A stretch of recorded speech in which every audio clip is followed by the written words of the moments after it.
Merci Rachida. Honorable assistance. Donc, un cas clinique un peu plus simple que les 3 cas précédents. Donc, un petit garçon de 7 ans, Ayoub, 4e d'une fratrie de 6, habitant Fnedek, chez qui on a découvert de façon systématique à l'occasion d'un examen pour traumatisme du plexus brachial lors de l'accouchement à l'âge de 8 mois d'une cardiopathie congénitale. Actuellement, donc, il est venu à notre séance d'échocardiographie. C'est un enfant asymptomatique, eutrophique, avec un poids de 20 kg pour une taille de 113 cm, saturant à 100% à l'air ambiant aux 4 membres, avec une tension artérielle à 16 cm de mercure, chez un enfant donc, de morphotype normal, et chez qui l'auscultation trouve un souffle systolique frémissant, 4/6 au niveau de l'endapex. Son électrocardiogramme donc, inscrit un rythme régulier sinusal avec un axe au plafond hyper-gauche en AVL et un bloc de branche droit. Des petites ondes négatives en précordiale droite qui peuvent être normales chez l'enfant. Pas d'hypertrophie cavitaire, notamment auriculaire ou ventriculaire. Donc, devant ce tableau, et notamment cet axe en AVL avec bloc de branche droit, le diagnostic fortement évocateur est le canal atrioventriculaire. Donc, son échocardiographie, par voie sous-costale en situs solitus avec une veine cave inférieure à droite et une aorte à gauche et une pointe à gauche, donc sur un situs solitus en lévocardie. Donc l'oreillette droite est bien à droite et l'oreillette gauche est bien à gauche. On a le diagnostic de la cardiopathie en coupe apicale 4 cavités, donc, qui exclut le canal atrioventriculaire puisqu'on a 2 orifices auriculo-ventriculaires avec un léger décalage entre la valve tricuspide et la valve mitrale. Et donc, vous êtes frappé par cet anneau tricuspide qui surplombe les 2 ventricules à travers une CIV large. Donc, c'est ce qu'on appelle l'overriding. C'est donc là, c'est, excusez le schéma, donc en fait, c'est le côté gauche, contrairement à notre cas où c'est le côté droit, c'est l'anneau tricuspide qui surplombe ici.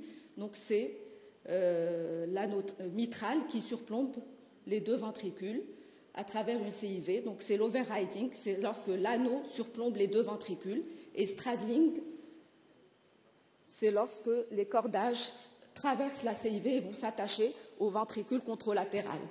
Alors, pourquoi on s'attarde sur cette terminologie? Parce que d'autres auteurs utilisent indifféremment les 2 termes, mais dans un but didactique, retenez que l'overriding, c'est l'anneau qui surplombe, et le straddling, c'est les attaches qui vont du côté contralatéral ventriculaire. Donc, à côté de cet overriding, on a un trou donc, entre les 2 ventricules auquel on va s'intéresser. Donc, vous voyez qu'en systole, ce trou est partiellement colmaté par cette valve septale tricuspide qui override, qui surplombe les 2 ventricules. Donc, comment catégoriser ou comment classer cette communication interventriculaire sur le plan anatomique? Donc, vous devinez tous que c'est une CIV au ras des valves, donc une CIV dite d'admission. Comme c'est montré sur ce schéma, donc, au niveau des anneaux de l'anneau tricuspide, c'est la CIV d'admission, avec les autres CIV, la CIV périmembraneuse, la CIV sous-artérielle et les CIV musculaires. Mais ce n'est pas aussi clair que ça dans tous les esprits, comme l'a dit Anderson.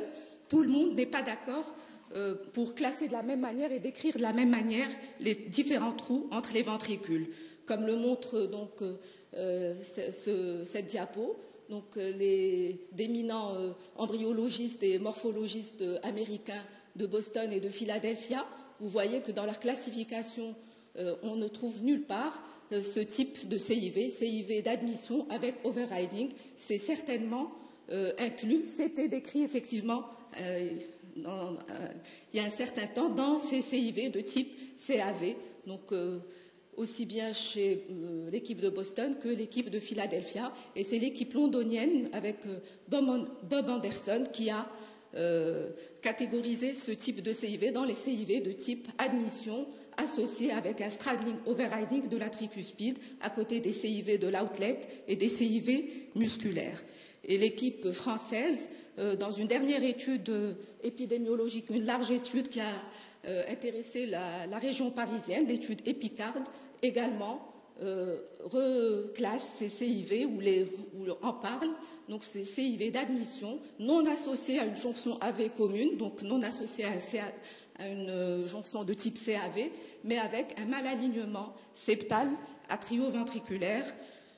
Et enfin, une dernière classification a vu le jour en septembre 2014 dans une réunion new-yorkaise qui a essayé de classer les CIV à partir de l'anatomie et de l'embryologie, et où, là aussi, à côté des CIV musculaires, des CIV périmembraneuses et des CIV de l'outlet, on retrouve ce type de CIV d'admission avec straddling tricuspide. Notez qu'on ne parle que de straddling, parce que, comme je vous l'ai dit, certains auteurs parlent de straddling ou d'overriding de la même manière, avec malalignement du septum interauriculaire et interventriculaire, continuité fibreuse entre la tricuspide et la mitrale, et vous voyez que sur le plan embryologique, ça n'a rien à voir avec le CAV, où c'est une anomalie des bourgeons du canal atrioventriculaire, des bourgeons endocardiques. Ici, c'est une anomalie de ce qu'on appelle le stade de la convergence, c'est-à-dire le stade d'alignement des septa interventriculaires,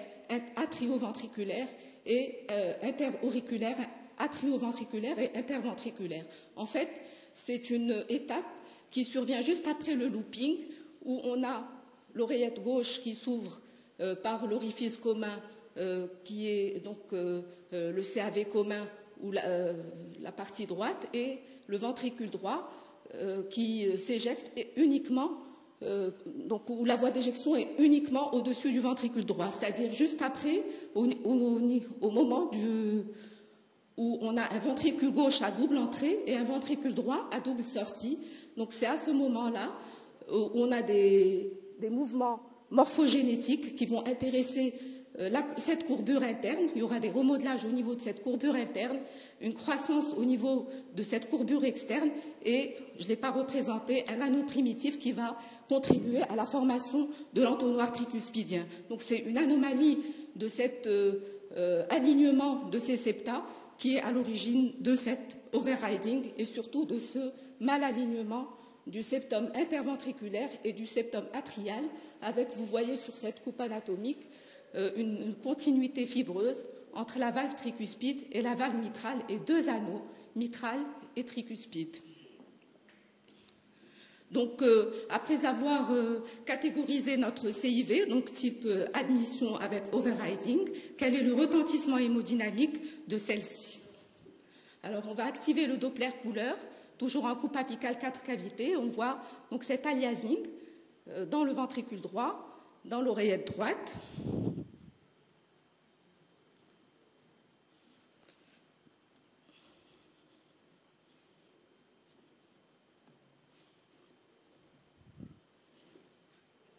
Remarquez donc ce G dans l'oreillette droite que nous allons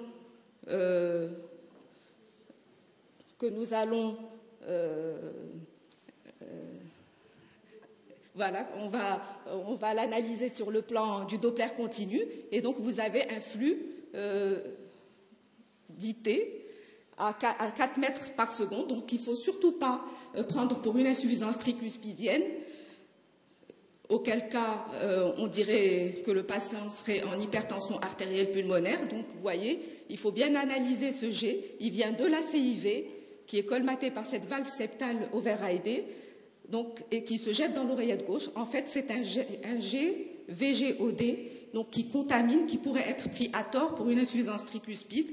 Et à tort, on dirait que c'est une CIV en hypertension artérielle pulmonaire. En fait, c'est une CIV qui crache à la fois dans le ventricule droit et dans l'oreillette droite. Donc, c'est un G qui est obligatoire du fait du gradient physiologique VGOD. Donc, et l'absence d'hypertension artérielle pulmonaire est bien attestée par la courbure septale et par le flux d'insuffisance pulmonaire en coupe petit axe, donc avec une IP de basse vélocité, pression artérielle pulmonaire moyenne et diastolique basse, influx antérograde pulmonaire à 1,6 m par seconde. Pas de retentissement également sur les cavités gauches, une oreillette gauche de taille normale et un ventricule gauche de taille et de fonction systolique normale.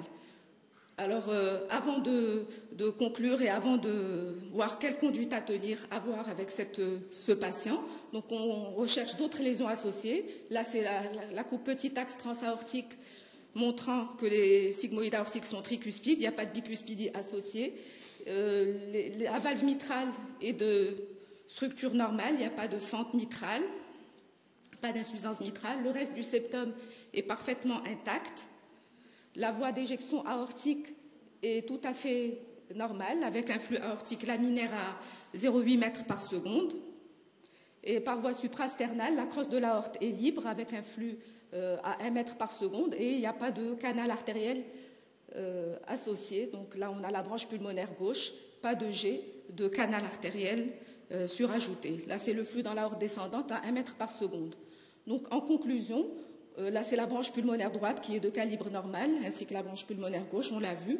Donc, en conclusion, c'est un enfant de 7 ans qui est asymptomatique, qui sature à 100% et qui présente à l'échocardiographie donc une large CIV d'admission avec overriding de la valve tricuspide, CIV restrictive, donc sans retentissement hémodynamique.